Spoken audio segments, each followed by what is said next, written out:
Hello and welcome back to another video, and today we are going to solve depth limited search. Depth limited search is just a variation of depth first search.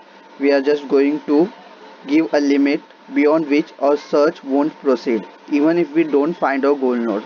But there might be cases where we know that we are going to find our goal node within a certain level, a certain depth. So in such cases, depth limited search is a extremely useful algorithm, and it's the concept is same as depth first search.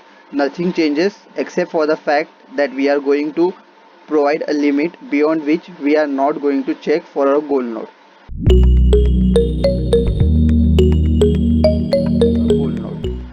So here I have some boilerplate code. Here we have a graph, and I have a method DLS, and some more boilerplate code. So I have chosen A as a goal node. We are going to take goal, sorry, I have chosen A as a start node, and goal node we are going to take goal node from user.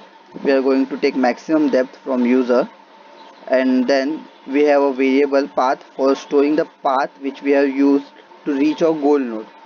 And if we find the path, we are going to print the path, and if we do not find the path within a given limit, we will just print no path available for the node in a given limit. There might be a path, but in there isn't a path in a given limit. So let's look at our implementation. Okay, so first of all, I will like to print current level.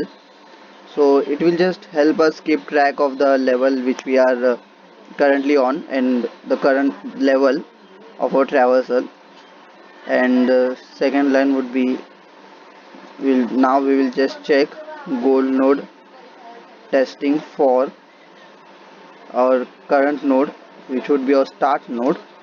And now, since we are checking for our start node, we will just append our goal node. Okay, and if start is equals to goal, we will just print a goal text success, goal test successful, and we will just return our path. So let's assume if A was our goal node, first we will be on the level 0. Initially we will be on level 0, and our start node would be A, and we will just append A in our path list. And if our start node is equals to goal, that is if our start and goal are both A, then our goal node test would be successful, and we will just return our path, and our path will contain just A. But usually it's not the case. Our route is not the destination node. So we will just print goal node testing failed. If our if condition fails, we won't be printing goal node test successful. Okay, so we will directly print goal node testing failed, and then we will just check if our level is equals to 0, sorry, and then we will check if our level is equals to maximum depth. If we have reached our maximum depth, we will just return false, so that we do not have any paths available within a given depth. Okay, and now we will just print, we will now we can just expand our current node, expanding the current node, and our current node is start node. So for child in graph of start, so we will just recursively call our method if dls child. So we will pass our child. So currently now, so now child would be our start node, and our goal node is not going to change, and our path, we are just going to send our path as well. And level, we are going to increment our level by 1 because we are going one level deeper, and our maximum depth is not going to change. And now we will just return path. So if we return true, and if we find our start node is equals to goal node, then it will return just path, and because path is not an empty list, so it will return a truth. I mean, it will work similar to truth, and we will just return path. So even though it's not returning a direct true directly a boolean value, but it's returning a path.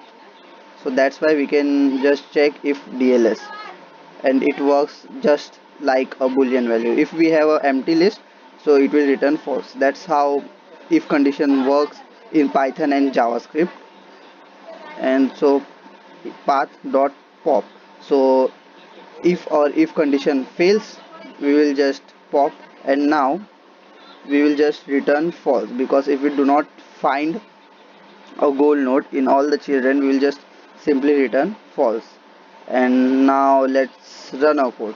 Okay, let's say our goal node is D and our maximum depth limit is 3.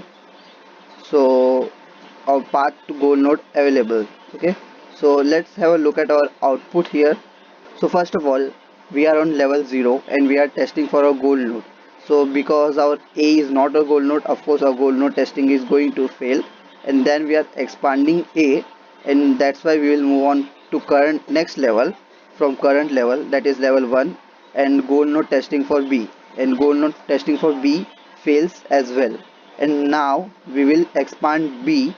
So when we expand B, our current level would be incremented to 2, and our goal node testing for D is successful because D is our goal node.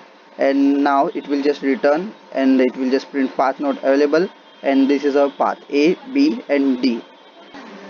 Now let's run our code once again with a similar input. We will give same goal node, but this time we will set our maximum depth limit to 1, and we will fail our search for goal node because D is in level 2, but our limit is just till level 1. So even if we have our goal node in second level, even if we have our goal node in our tree, we will not find it because we can't go beyond a certain limit, that is 1 in this case. Thank you for watching my video, and I hope you find it helpful, and if you do, please share it with your friends. We will meet in my next video.